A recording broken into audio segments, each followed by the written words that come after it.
Hi everyone. I'm going to go over how to graph parabolas in the standard form. So there are many ways to graph parabolas by hand.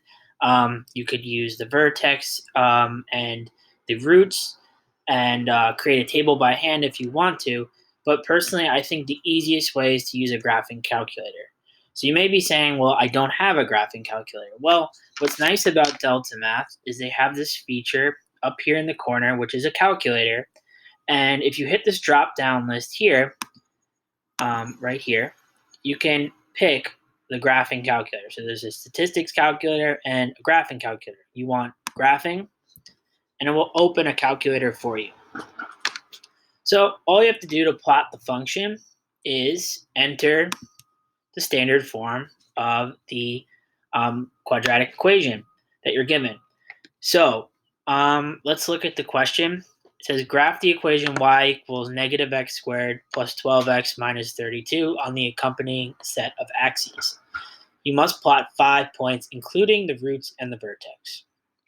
So we know from past problems that we've done that the roots are where the parabola crosses the x-axis, so it'll be somewhere on here. And the vertex is either going to be the highest point of the parabola or the lowest point of the parabola. Now, we can tell if it's going to be a high point or a low point by looking at this a value. So this a value we see in front of x squared. So in this case, the a value is actually -1.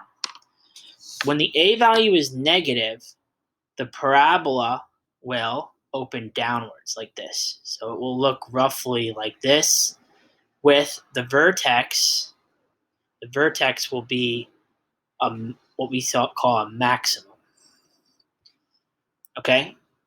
If the a value, let's say it was positive, so this is for negative. Let's say it was positive, what we would see, so like if a was equal to 1, what we'd see is a parabola opening up, and the vertex in this case, the vertex is a minimum. Okay? So because this is negative, in this case, when we graph this, we should see the parabola opening downward. So if you don't see that when you graph, something should tell you that you made a mistake. Okay, so let's erase this quickly, and we'll go over to the graphing calculator. So what you could do is you could copy and paste it, but the problem is if I copy and paste, it won't format this x squared correctly. So in order to format that correctly, what you have to use is the little caret button. So on your computer, you would press Shift 6, and that gives you the little caret button, which indicates that this is negative x squared. Now all you got to do is press plot, and it will show up on your screen. So now we have to analyze this. So we have to see where are the roots and where is the vertex. Remember, we need 5 points. So the roots are going to be where the graph crosses the x-axis. So I see one here, one here. I see 2 more points pretty clearly right here, and the vertex is right here. So let's label these points. So we got, this one is 4, 0. This one is 5, 3.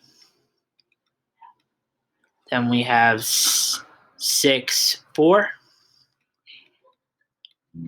And then we have here 7, 3. And finally we have 8, 0. So those are 5 points that we can use to plot. So it doesn't match up to the screen, unfortunately. So I'm going to just plot them. So we got 4, 0. That would be here. And then we have 5, 3. That would be here. And then we have 6, 4. That's here. 7.3, that's here, and 8.0, that's here. And the graph, you'll see it will pop up when you plot the points. And we included the roots. We see where across the x-axis, these are the roots here, 4.0 and 8.0. And we included the vertex, which is the point 6.4. And I'm going to submit this. And great, we got it right. And you'll see a breakdown again of what you did. So this person, whoever solved this, they actually used the table method. So they didn't use the calculator, and they plugged in different values. So you can see here, they plugged in 3, 4, 5, 6, 7, 8, and then they were able to plot like this. So they used actually more than 5 points in this case.